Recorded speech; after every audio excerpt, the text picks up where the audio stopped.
Estos versículos del 5 al 7 en Proverbios son bastante especial, en donde el Señor nos da una maravillosa palabra para nosotros, pero también una gran exhortación. Y bueno, eso es lo que vamos a estar estudiando hoy, si el Señor así lo permite. Proverbios 3 del 5 al 7.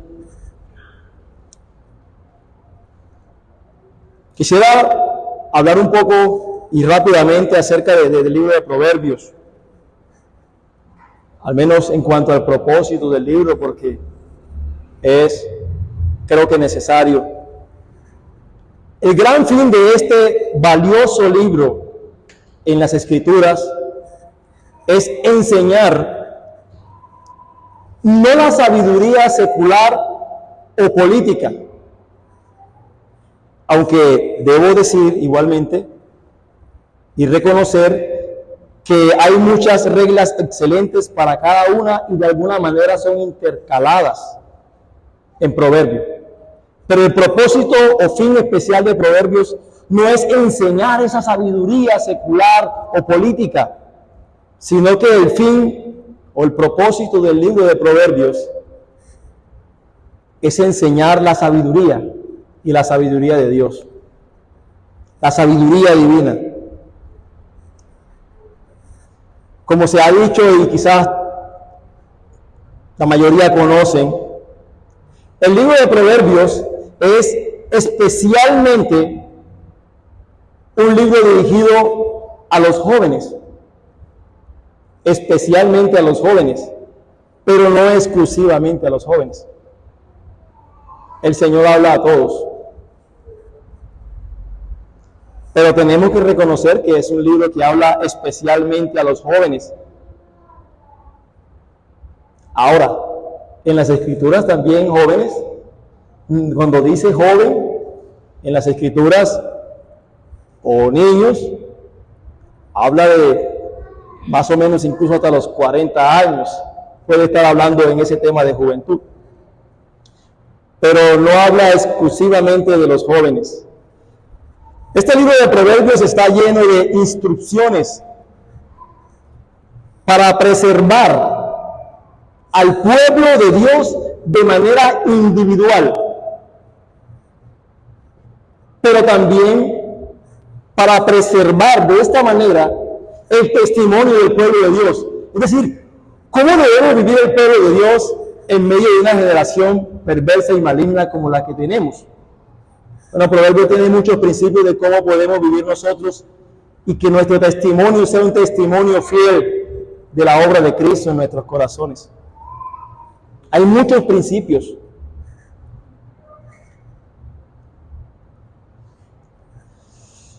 De muchas maneras y de muchas formas, Proverbio es un manual básico para nuestra santificación, porque nos da direcciones y nos da ilustraciones. Nos da direcciones e ilustraciones de cómo nosotros podemos morir al pecado y vivir para la justicia.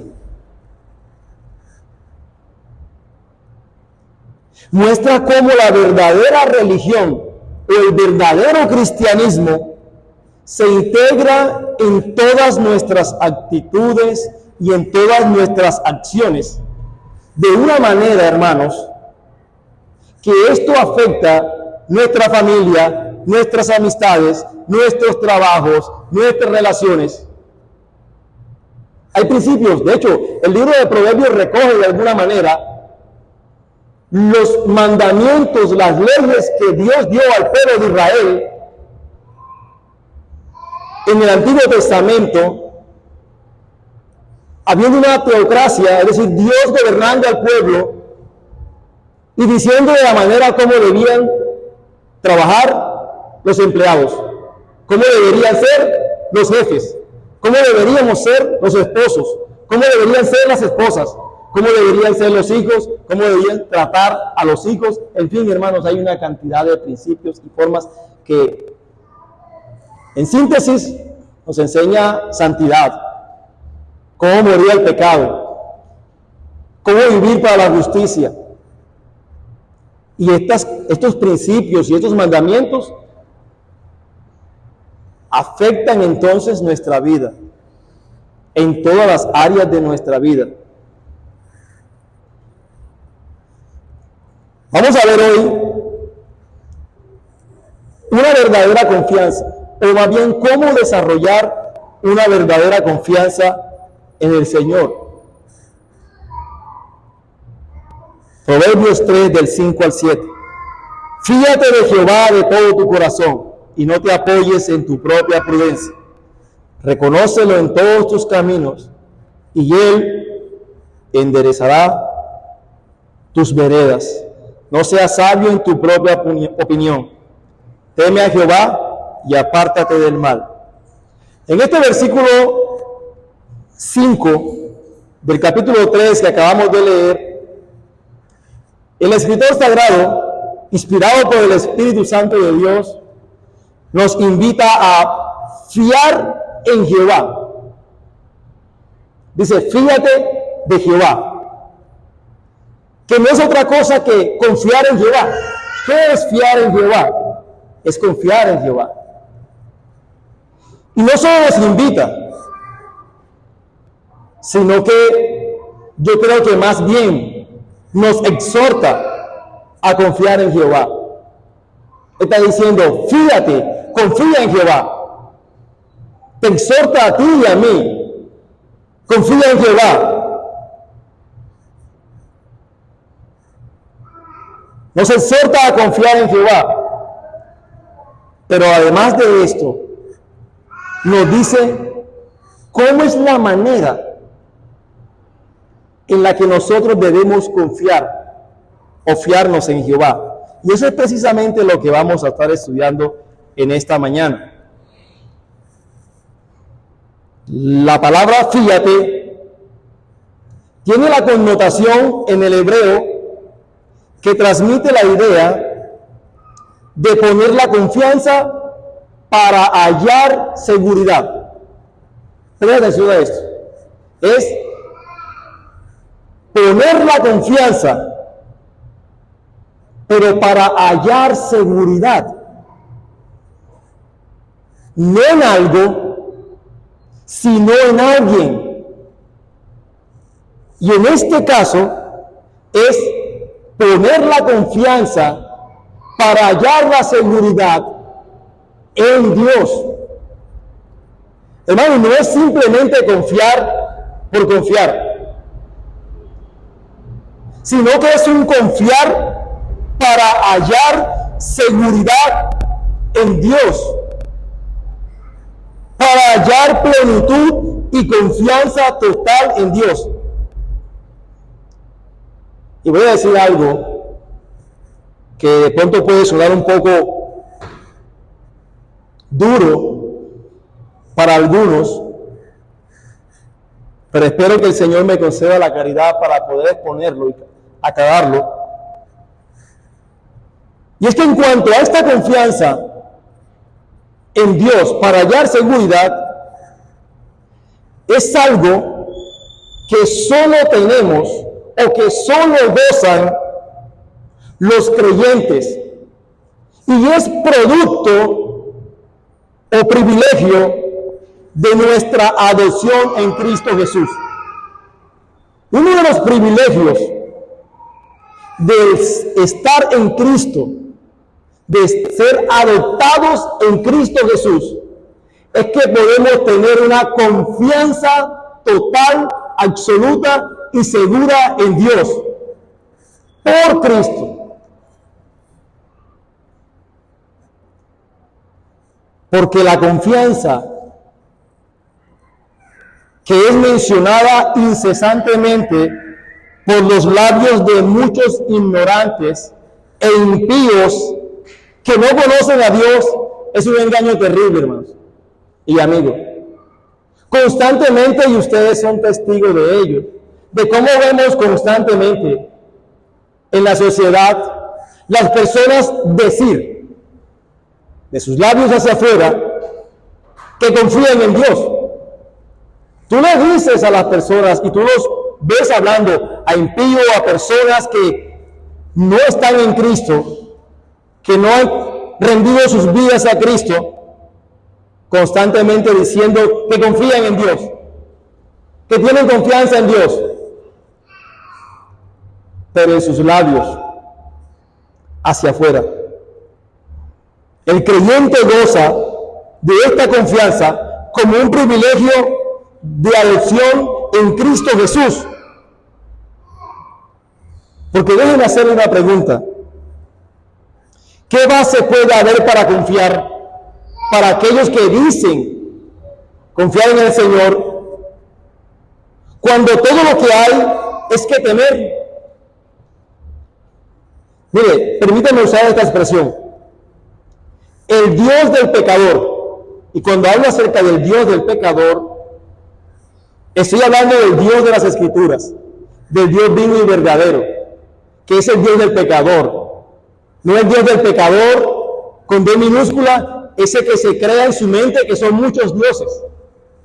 Cuando hablo del Dios del pecador, el Dios de las Escrituras, la Biblia nos enseña en muchas partes de ella que Dios es un Dios justo, que Dios es un Dios santo, que Dios es un Dios vengador.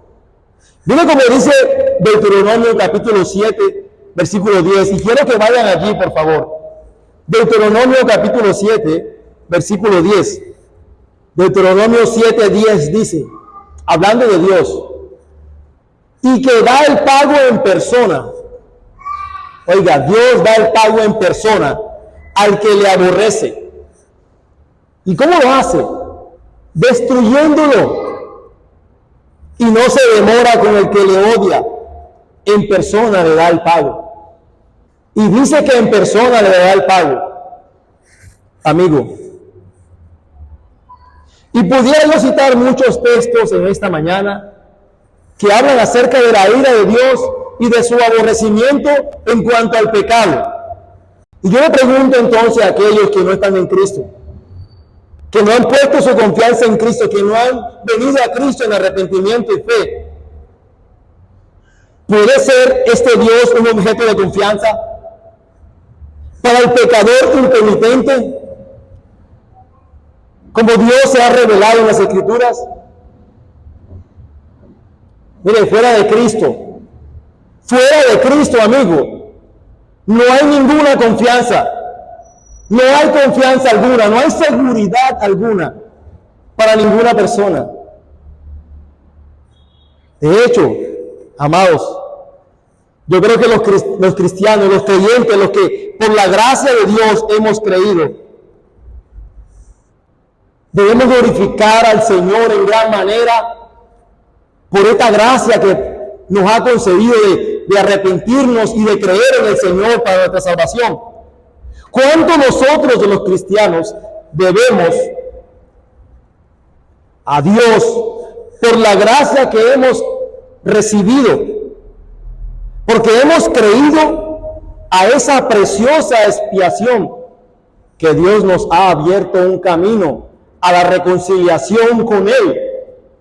Mire, nosotros estábamos enemistados con Dios. Toda la humanidad está enemistada con Dios. Somos objeto de la ira divina por causa del pecado. Pero todo aquel que ha creído en Cristo goza del privilegio, de la tranquilidad y de la paz, de que ciertamente nosotros hemos sido reconciliados con ese Dios santo, justo, vengador, que aborrece el pecado.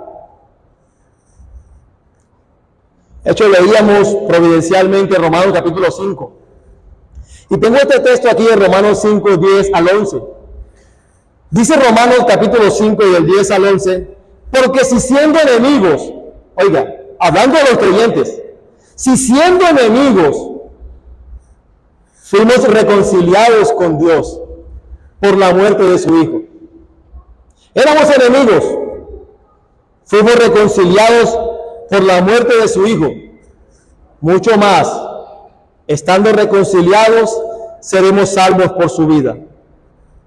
Y no solo esto, sino que también nos gloriamos en Dios por el Señor nuestro Jesucristo. Mire, por quien hemos recibido ahora la reconciliación. Hemos recibido, esto es gracia. Hermano, tú y yo, si verdaderamente hemos creído en Cristo Jesús, la Biblia dice que hemos recibido la reconciliación. Cristo ha asegurado nuestra confianza en Dios como nuestro Padre, como nuestro amigo y consejero. Ciertamente nosotros podemos confiar en Dios por Cristo.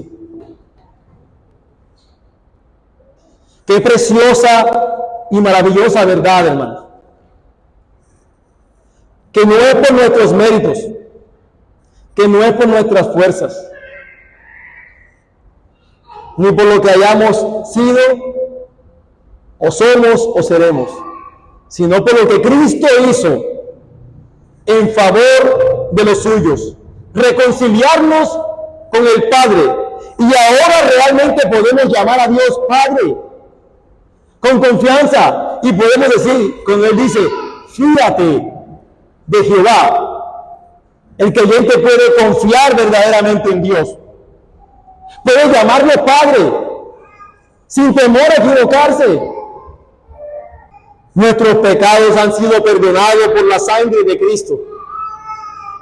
Hermano, Él satisfizo la ira del Padre en nuestro lugar. Y esta es la verdadera confianza que ha hallado seguridad. Fíjate de Jehová es, confía en Jehová para hallar seguridad. Y la seguridad que pide el creyente es en Cristo, única y exclusivamente en Él. De hecho, Proverbios 18:10 dice, torre fuerte es el nombre de Jehová, y a Él correrá el justo y será levantado, porque hay confianza en Él. Pero dicha confianza en Dios no es un mero asentimiento frío de una mente informada. Mire, no es solamente decir, yo sé esto, yo sé que Cristo, y sé que muchas personas saben que Cristo murió para perdonar los pecados de los hombres. Y eso no es el problema de que no sepan esto. Saben que solamente en Cristo hay salvación y perdón de pecados. Pero no es simplemente saber intelectualmente acerca de estas verdades. Es como dice el texto, o continúa el texto diciendo, fíjate de Jehová de todo tu corazón. Es una confianza para hallar seguridad en Dios, pero del corazón. Y el texto nos dice, fíjate de Jehová de todo tu corazón. No dice, confía en Jehová con una parte de tu corazón. Dice, de todo tu corazón. Y aquí no se está refiriendo al músculo del corazón como tal. Cuando el escritor sagrado dice en las Escrituras, fíjate de Jehová de todo tu corazón, esa expresión corazón en las Escrituras se refiere a la totalidad de la persona interior. Es decir, lo que está diciendo es tu mente, tu voluntad y tus emociones deben estar involucradas en tu confianza en Dios. Dios no exige menos, hermano. Tu corazón no puede estar dividido. Tu confianza en el Señor debe ser total y plena, como la confianza que tiene un niño o un bebé hacia sus padres. De hecho, las Escrituras de alguna manera, en algunos pasajes como en Mateo, nos habla que debemos creer como los niños. Porque la mayoría aquí somos padres. Hemos tenido bebé. Y sabemos que si nosotros le decimos a nuestros hijos, en un lugar, cuando está en bebé, lánzate, Él lo hace. Aun cuando hayan dificultades ahí, lo hace porque confía. Es una fe sin vacilar, en confianza. Nosotros debemos confiar en el Señor, en lo que Él ha hecho por nosotros, en Cristo Jesús, con todo nuestro corazón, con todas nuestras emociones, voluntad, con toda nuestra mente, hermanos. No solamente por lo que Él ha hecho por nosotros, que ha sido mucho en Cristo, sino también en su palabra, porque Él es la verdad misma. Dios es la verdad misma.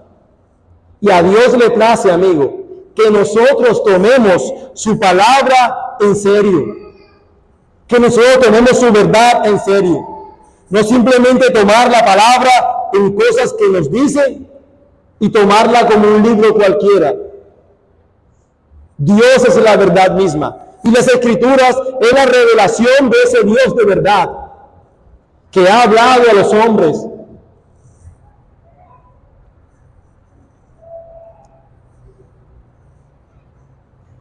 Debemos confiar en Jehová de todo nuestro corazón. Más adelante en Proverbios 23-26, el Señor nos dice algo con respecto a esto del corazón. Proverbios 23-26. Dice: dame, hijo mío, tu corazón, y miren tus ojos por mis caminos. Dame, hijo mío, tu corazón. Y mire, es evidente que aquí Salomón se eleva por encima de sí mismo y habla en el nombre y la persona de la sabiduría divina. Primeramente, Salomón está hablando a su hijo, probablemente a David. Pero está más allá de eso. Es Dios hablando a través de Salomón a todos sus hijos. Y dice: dame, hijo mío, tu corazón. La pregunta es: ¿quién más podría reclamar la dádiva del corazón? ¿Quién más tiene el derecho, la autoridad para demandar el corazón que Dios? Somos obra de sus manos, somos creación de Dios. Y en cuanto a los hijos de Dios, a los creyentes, no solamente somos creación de Dios, sino que fuimos comprados con la sangre preciosa de Cristo. Entonces, por así decirlo, pertenecemos doblemente a Dios, por creación y porque fuimos comprados con la sangre de Cristo. Y Dios dice: dame, hijo mío. O como si dijera, en algunas versiones dice: regálame tu corazón. Dame como dádiva tu corazón. ¿Por qué? Yo sé que usted sabe, hermano. Porque el corazón es la parte fundamental de nosotros como seres humanos. Ahí están nuestras emociones, nuestra mente y nuestra voluntad. Y déjeme decirle otra cosa más. Muchos son los que reclaman el corazón, porque no es solamente Dios. Muchos son los que reclaman el corazón. El cielo y el infierno reclaman el corazón. Luchan por él. El mundo, con sus riquezas, con sus honores y con sus placeres, reclaman el corazón. Mira, no te lo dicen de manera directa: Pedrito o fulano de tal, dame tu corazón. Pero sabes, cuando ofrecen las riquezas, los honores y los placeres, la mundanalidad de este mundo está reclamando tu corazón. Porque donde esté tu tesoro, ahí está tu corazón. Donde esté lo que más amas, ahí va a estar tu corazón. Muchos reclaman el corazón, la ciencia con sus encantos más plausibles. Oh, la intelectualidad, la ciencia, la filosofía, le dicen a los hombres: tú eres intelectual, tú eres muy inteligente, y atrapan tu corazón. Todos estos claman: dame tu corazón, porque ellos saben que ahí está el todo del hombre. Hermano y amigo que me escuchas, Dios demanda nuestro corazón, y no tan solamente una parte de él, es todo nuestro corazón. Y lo peor de esto es que cuando Dios pide que demos nuestro corazón a Él, la respuesta frecuentemente es esta: no tengo tiempo para Dios. Que en otras palabras estás diciendo: no tengo un corazón para Dios.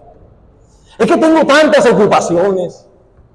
Es que son tantas las cosas. Si tú supieras todas las cosas que tengo que hacer.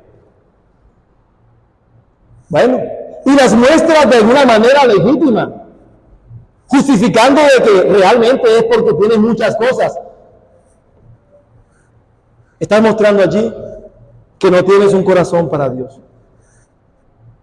Está comprometido con el mundo, porque te alegra más, porque te gusta más, porque tus mayores deseos y emociones son las cosas del mundo, pero no las cosas del Señor.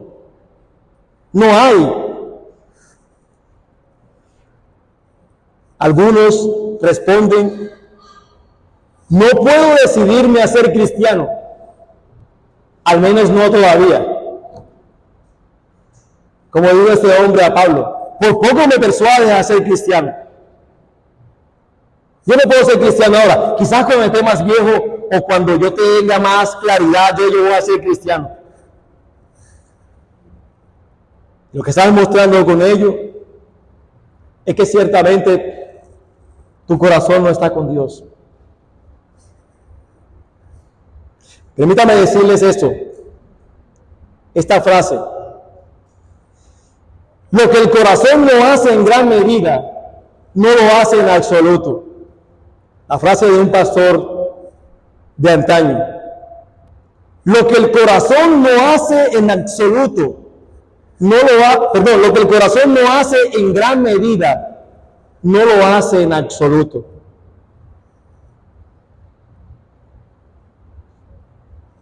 O lo haces todo con tu corazón, o lo haces algo verdaderamente. Por ejemplo, esa fría conformidad que hay de muchos que profesan ser cristianos con una fe inerte, que quizás vienen a los servicios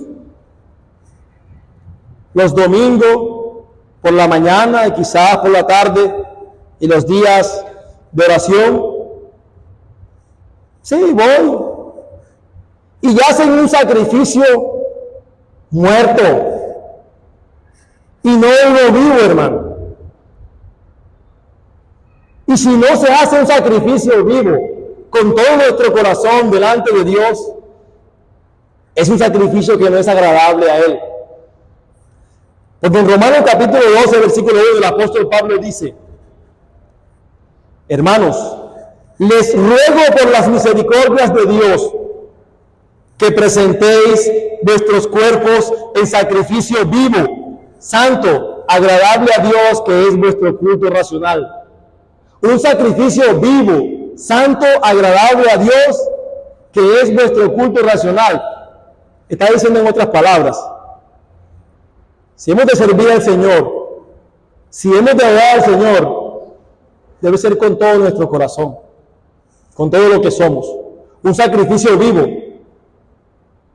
una fe viva, no una fe muerta, porque tú puedes estar en este lugar Nosotros podemos estar en este lugar físicamente, pero nuestra mente, nuestro corazón está en otro lugar. Y tú puedes engañar a los hombres y decir, pero fulano de tal está aquí. Él va los domingos a la iglesia en la mañana, en la tarde y los miércoles.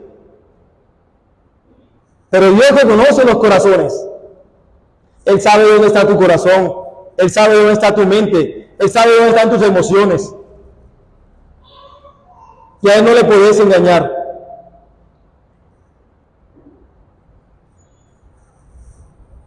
Miren esta expresión, esta palabra.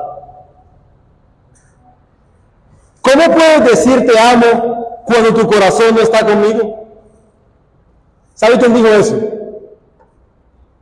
Un personaje de la Biblia.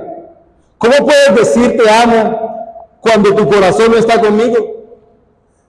Eso lo dijo la Biblia acerca de Sansón en Jueces 16:15. Sansón una y otra vez de alguna manera engañaba a Dalila. Y Dalila llegó un momento en que le dijo a Sansón, ¿cómo puedes decir te amo cuando tu corazón no está conmigo? ¿Sí? Tú amas verdaderamente a una persona cuando tu corazón está con ella. Y estás dispuesto a hacer lo que sea por esa persona. Quizás Dios también nos esté diciendo a nosotros, ¿cómo puedes decir te amo cuando tu corazón no está conmigo? Y sí, tú puedes y yo decir que te amamos a Dios, pero nuestro corazón está con Él. Mis emociones, mi voluntad están con Él. Dios nunca dejará de exigir el amor de nuestro corazón. Nunca. De hecho, en Marcos capítulo 12, versículo 30, le preguntaron al Señor cuál era el principal y gran mandamiento. El Señor respondió, amarás al Señor tu Dios con todo tu corazón, primero que todo, con todo tu corazón, y sigue, y con toda tu alma, y con toda tu mente, y con todas tus fuerzas. Más de lo mismo que acabo de decir hace poco, de lo que es el corazón, es amarás al Señor tu Dios con todo tu corazón. ¿Cómo es eso? Bueno, ámalo con tu alma, con tu mente, con tus fuerzas. Eso es amar a Dios con todo nuestro corazón. Y Él dice, fíjate de Jehová de todo tu corazón. Hermano, si ya lo has hecho, si no lo has hecho, si no has entregado todo tu corazón al Señor y no has confiado en Él y entregado tu corazón a Él como la palabra nos enseña, yo te digo, hazlo ahora.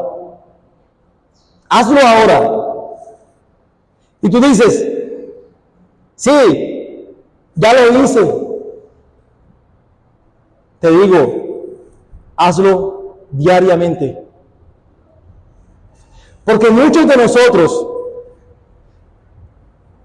hemos llegado a la terrible conclusión en nuestro pecado o el engaño del pecado, a decir, yo una vez rendí mi corazón al Señor, y creen que con esa sola acción en ese momento es suficiente. Si hubo un momento en tu vida en que rendiste tu corazón delante de Dios, bien, pero yo te digo, lo que la Biblia enseña, si no lo hiciste, hazlo diariamente, hazlo constantemente. Pero nuestra confianza en el Señor no solo debe ser total, como hemos hablado hasta aquí, porque nuestra confianza en el Señor debe ser total, pero no solamente debe ser total, sino que nuestra confianza en el Señor también debe ser exclusiva. Y mira lo que dice el texto, fíjate de Jehová de todo tu corazón, y dice, y no te apoyes en tu propia prudencia. Una fe total en el Señor, sí, absoluta, sí, pero exclusiva. No te apoyes en tu propia prudencia. Ninguna otra confianza, hermanos. Ninguna otra confianza. Ninguna confianza menos en la carne puede insistir con nuestra confianza en Dios. No puede coexistir esto. Confianza en Dios, confianza en la carne, y entonces no más en la carne, no. Confianza total y absoluta en Dios. Filipenses 3:3 dice: porque nosotros somos la circuncisión, los que en espíritu servimos a Dios, y nos gloriamos en Cristo Jesús, no teniendo confianza en la carne. O sea, todo lo que hacía Pablo, los apóstoles, lo hacían no confiando en sus capacidades o habilidades o en su propio entendimiento, porque ellos sabían. Su confianza era en Cristo Jesús y por eso se gloriaban en Dios. Hermanos y amigos, el hombre, con todo su orgullo, porque todos somos orgullosos. Lo que pasa es que hay unos que somos más orgullosos que otros, pero todos somos orgullosos. El hombre con todo su orgullo siente que quiere algo en que apoyarse.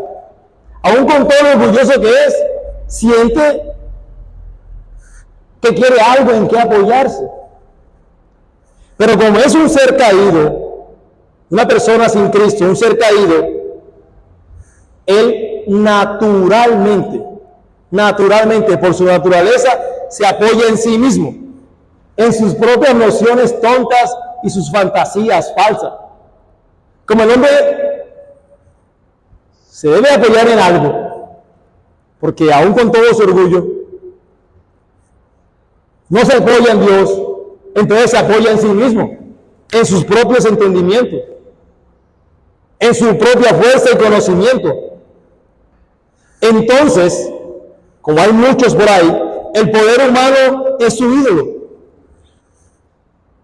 Hace de su entendimiento su Dios. Miren, muchos que prefieren ser cristianos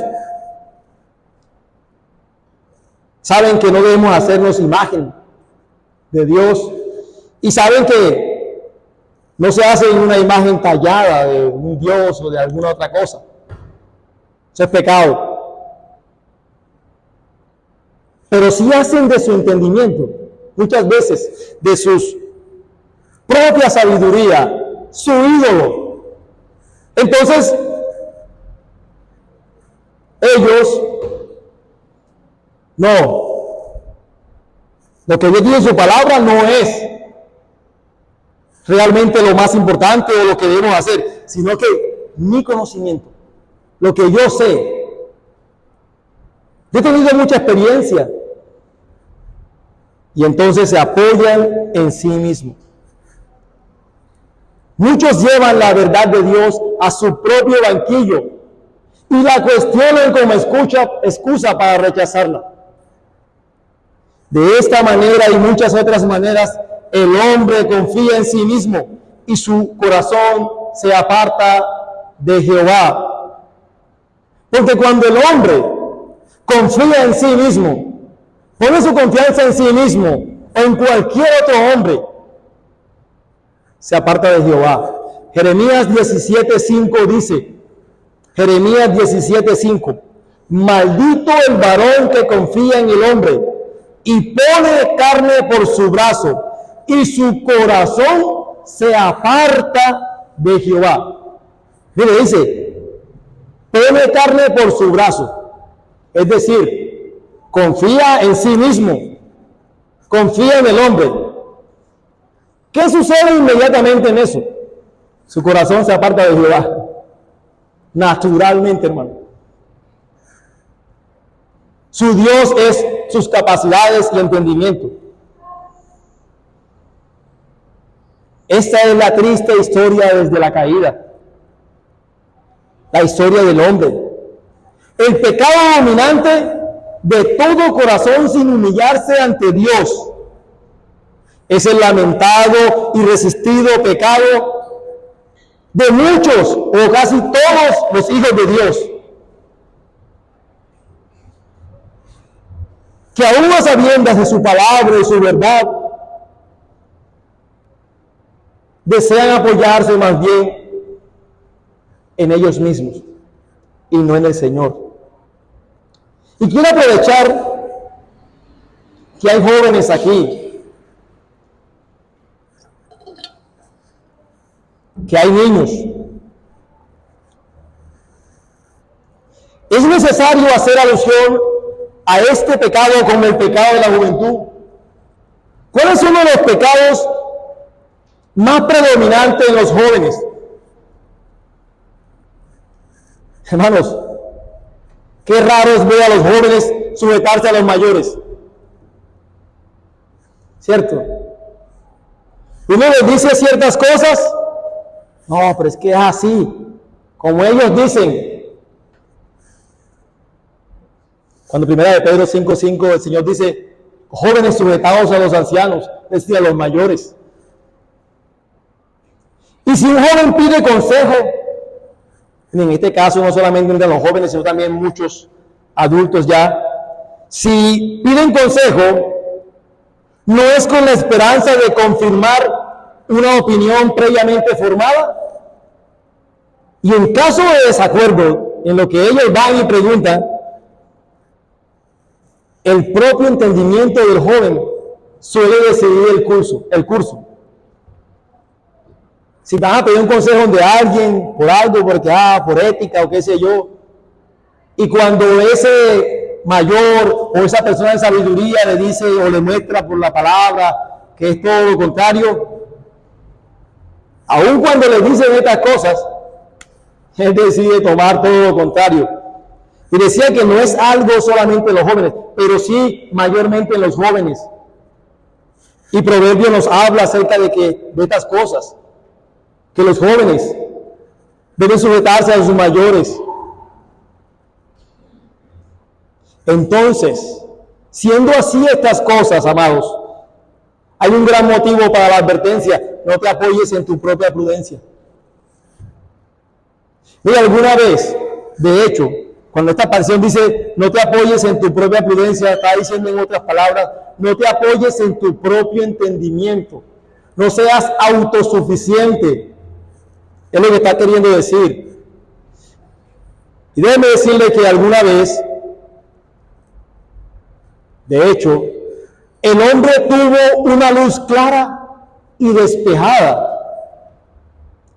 Y esta luz clara y despejada que tenía el hombre, sin pecado, antes de la caída, era como prerrogativa del hombre por el hecho de ser creado a imagen y semejanza de Dios. El hombre, al ser creado a imagen y semejanza de Dios, tenía la capacidad de pensar de una manera clara, despejada. Y de hecho, amados hermanos, nosotros, al ser creados a imagen y semejanza de Dios, tenemos la capacidad de pensar y tenemos un entendimiento. Pero hermanos, por causa de la caída y por el degrado de ella, ese entendimiento, esa luz que teníamos clara y despejada, fue oscurecida por la corrupción de su corazón y fue entenebrecido, como dice Efesios capítulo 4, versículo 18, porque el Señor dice, teniendo el entendimiento entenebrecido. Oiga, quiero que esta expresión nos dice, teniendo el entendimiento más o menos oscuro. Bueno, Dios está diciendo, amigo que me escuchas, que estás en Cristo, tu entendimiento, la radiografía que da el Señor por medio de su palabra, para con aquellos que no están en Cristo, es que su entendimiento está entenebrecido, ajenos de la vida de Dios. ¿Pero por qué? Por la ignorancia que en ellos hay. Vuelve y aplica aquí, por la dureza de su corazón. Su corazón duro, que no quiere humillarse delante de Dios. Eso lleva al endurecimiento, a la oscuridad, a las tinieblas. Y tu vida es una vida ajena a la vida de Dios. O sea, cuando algo es ajeno es porque no es tuyo. O sea, es tuyo. O sea, tu vida no es una vida que realmente glorifica a Dios. Así que, por causa de la caída, este es un guía falso, muy peligroso, nuestro entendimiento. Sí, el creyente, como dice Colosenses capítulo 3, versículo 10, que va renovando ese entendimiento como el Señor quiere que sea, pero eso falta mucho, man. Aún hay tinieblas en nuestros corazones. De hecho, Job me dijo en Job 38, 17, si no soy mal, dice, muéstranos qué debemos de decir, porque hay tinieblas en nuestros corazones. Para mostrar un ejemplo acerca de esto, de incluso un hombre regenerado, fue un profeta de Dios que demostró ser un consejero equivocado, al menos en ese momento. Y es el profeta Natán. En 2 de Samuel, capítulo 7, versículo 2 al 5. Por cuestiones de tiempo, no vamos a buscar. 2 de Samuel 7, 2 al 5. Donde David dice que él quiere hacerle un templo al Señor. Y le dice a Natán que él quiere hacer un templo al Señor, él quiere edificar un templo donde esté el arca de Dios. Y Natán ve eso como que muy loable. Bueno, un edificio, un lugar donde el Señor esté, su presencia especial, bien. Y le dice, Dios, en otras palabras, tú parafraseando, sí, tranquilo, Dios está contigo. No te preocupes, hazlo. Inmediatamente el Señor se le revela a David y le dice, tú no me vas a hacer casa, sino tu hijo es el que me va a hacer casa.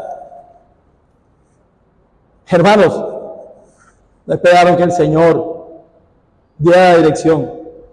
Dio un consejo, lo veía loable, pero no fue lo que el Señor quería, porque Dios había dicho que David no iba a edificarle casa, sino un hijo suyo. Entonces, no te apoyes en tu propia prudencia, no te apoyes en tu propio entendimiento. En otras palabras, esta expresión quiere decir, no seas autosuficiente. Pero debo dar, por así decirlo, un punto de equilibrio con respecto a esto. Pese a todo esto que dice las Sagradas Escrituras con respecto al entendimiento y el corazón del hombre, tengo que decirte, amigo y hermano, no desperdicies tu entendimiento. Cultiva diligentemente en todas sus facultades tu entendimiento. De hecho, las Escrituras nos demandan en eso. No os conforméis a este siglo, sino transformaos por medio de la renovación de vuestro entendimiento para que comprobéis cuál sea la voluntad de Dios agradable y perfecta. Entonces nosotros tenemos que renovar nuestro entendimiento, porque reconocemos que nuestro entendimiento está afectado por el pecado y debemos cultivarlo diligentemente en todas sus facultades.